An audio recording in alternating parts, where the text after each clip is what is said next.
My laziness is a never-ending story. Hi, this is from my bed again. For no other reason other than the fact that I can't really be bothered to get up. And honestly, heaven knows if I finish this video today. Or rather this morning, because it's 12:20. But I got inspiration. The idea came to me, so I said, well, I might as well capitalize on it before I forget. Although I don't think I would forget this one. For those of you that have no idea what's happening on your screen right now, I watched itakiss recently. And by recently, I mean I finished it yesterday. And I thought, why not give a review, since I like TV. This is a known fact. I am just so TV obsessed. I watch TV in the same way that people watch movies. I think it's a serious art form such as that, right? And obviously anime is no exception, although I do hold the opinion that anime is better when it's geared towards women and girls, but that's a story for another day. But also because I remember talking to one of my friends that has watched a lot of shoujo about this anime when I was going to start it, and she was like, no one can convince me that he likes her. And after finishing the anime, I'm of a different opinion, but I can see why she would reach that conclusion. So basically that conversation, among other things being my desire to talk, is what has made this video. Oh my god, my mouse is there. Yeah, because I'm pretty sure my mouse just moved across the screen in the last shot and now it's just right there. Not much we can do about that, huh? You're just gonna have to watch it awkwardly move across the screen. Ooh. But if you're watching this, I'm assuming that you've never heard of this thing before. Or maybe you have, I don't know. Either way, it doesn't matter because it's preview time. So, the girl you're seeing, Kotoko Aihara, is deeply in love with the boy you're seeing, Naoki Irie. She hands him a love letter in the 3rd year of high school and gets so flat out rejected. Like, it's so bad. Like, he fully just looks at it, and I'm pretty sure he says, I don't want it, in front of everybody. So given the knowledge of that, the question is probably, well, how the hell do they keep on having interactions if he basically said, I do not need that? Well, her dad builds a house, and that house gets absolutely demolished by a Category 2 earthquake because the foundations of the house are so bad. So guess who she has to live with now? Now, we'll talk about their relationship and everyone else's relationship in this show in a minute, but the first thing we need to address is the pacing.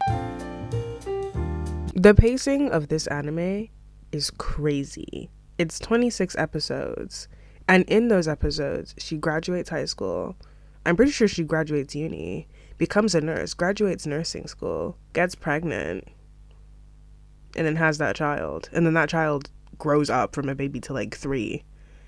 She does get married, sorry, I forgot about that. Yeah, she gets married, like, it's and I haven't read the manga as I'm not that much of a manga reader, so I can't even vouch and say, oh well, the pacing's better than the manga, because I don't know.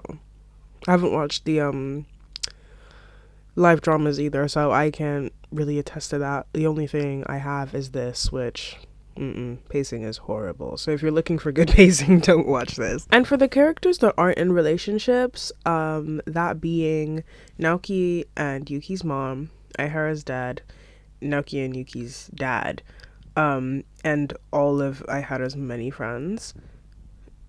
The only one I can say that is like an actual, like, one of my favorites anyway, one of my favorite actual reoccurring characters that like genuinely add something to the show would be Naoki's mom. Naoki's mom is absolutely hilarious and was plotting for the two of them to get together from day one. Heaven knows why. She raised a really cold boy. I don't know what she was thinking, but she was really plotting on them for day one. The other honorable mentions are, ironically, Kotoko's nursing school friends. And I say ironically because those people do not even begin to appear until like the latter half of the show. Her high school friends were cute, I guess, but it's like they didn't really add much to the show. I was just like, But you don't want to hear me, you just want to dance. And by dance, I mean hear about the absolutely toxic relationships that are in the show, and almost every single one of them is toxic, apart from wow, I'm really thinking about it here. No one has a steady relationship that I can say is good, and we'll actually start off with the least offensive couple being Matsumoto and the guy that runs the tennis club. What's his name? Sudo. Oh my god, that's so bad. I finished the show today. How did I forget? It's a non-offensive coupling, mainly because there's barely any toxicity that goes into it. Mainly that Matsumoto just is like an overachiever, a perfectionist, and Sudo is constantly pining over here. That being said, actually, no, because I'm thinking about the age gap, because like I think he was in 3rd year and she was in 1st year, and the obsession began then. But let's pretend I'm wrong for the sake of the argument.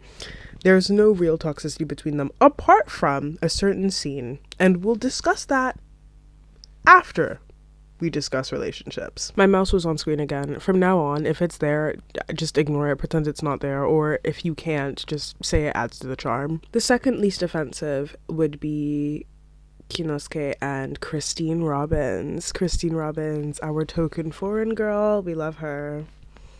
We love her.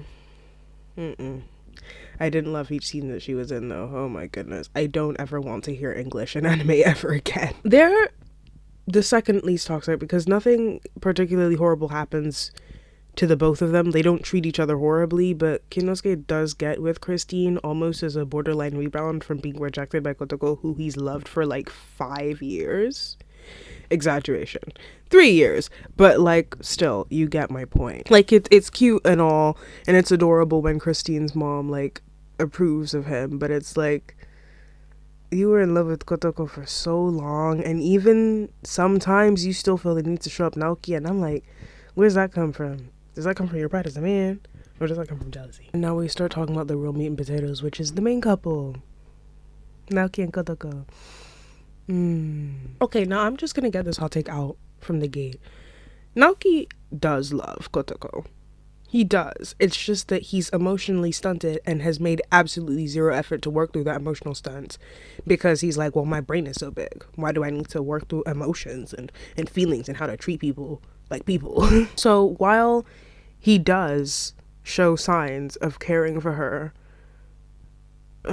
actually, I will give a disclaimer, I am suffering from recency bias, and towards the end of the show, he starts to actually like change his behavior in small increments. The change becomes really drastic after Kotoko gives birth, which is bad, because when Kotoko gives birth, at that point we have like 1 or 2 more episodes left, so it's like, what's the point? But like, I'd say if you're looking for small crumbs, it would happen after their first kiss. The kiss that he low-key did is a borderline joke, but like I promise he cares about her still. Kind of. It was actually really strange to watch, because like you can see him begin to develop feelings for Aihara, but he doesn't feel like he should, because he believes, well, I'm too smart for feelings, number 1. Number 2, I'm too smart to fall in love with this dumb girl. Like, she can't even do a single thing. After a while, he begins to accept it, but like, accept it?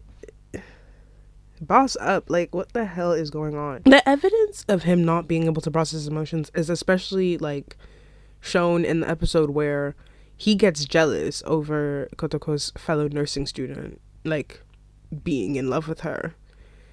And you know how he deals with that jealousy? He ignores her. He doesn't speak to his wife, because at that point they're married. He doesn't speak to his wife. He blatantly ignores her.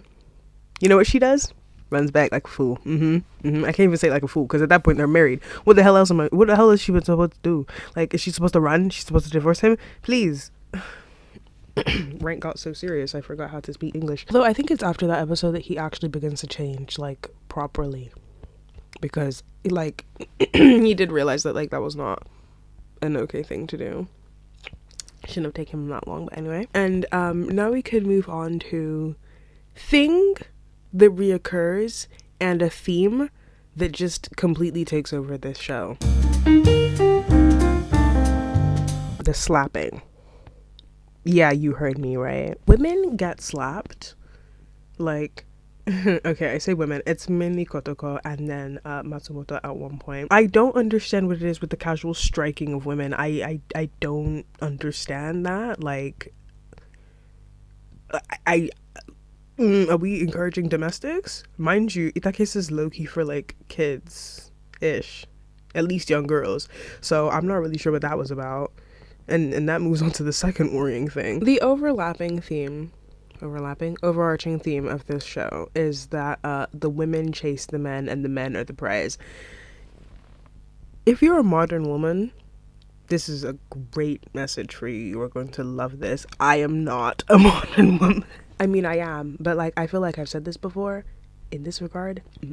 Like, both Kotoko and Christine both go over their respective men, go after their respective men quite, like, aggressively, to the point where I'm not even trying to say, like, it's creepy, because okay, it got strange sometimes, but, like, it was a thing where it's like, why are we chasing so hard after this man that doesn't really, like, show his affection like that? What? And I'm not a believer in struggle or, like, love that's burdensome. No, we should not be having to, like, fight hurdles for a man and be like, oh, well, I understand him, his flaws and all. Get those flaws fixed. If you don't know how to work your emotions, therapist office, my boy, please. And it would be like, the men wouldn't even be appreciative of the women. Like, Naoki would, like, actively, like, downplay all of Kotoko's skills. Like, okay, yeah, she barely had any, but that doesn't really matter. Like, he would put her down. Kinosuke would do that too. Kinosuke would actively try and convince himself that Christine's cooking isn't good, even though she knew how to make Japanese cuisine perfectly. And he'd be like, Like, it was really strange. I do not like that. I didn't like that theme at all. I didn't. Despite all that, I still gave the show a 4.5. Or did I? No, yeah, I gave it a 4.5. Only because I feel like it set the groundwork for, like, every single toxic show anyone could ever watch. And it did it well. But yeah, no, that's me done. Oh my god, I finished it. I'm proud of myself. Probably see you at the end of this month. I don't really see myself making another video after this, other than the Chic Things of July. So stay tuned for that, I guess. I can't even wave properly. That's how awkward this is. Please, I need there to be no more English in any anime I hear. I don't care if that has to be a plotline, please. You can write it so that the foreigner knows how to speak Japanese and they could have that, like, really stereotypically bad Japanese accent. There is no reason I should be hearing the worst English ever put to paper for no reason. Like, you didn't need to be speaking English. There was no need. You just did that for, like, heaven knows why.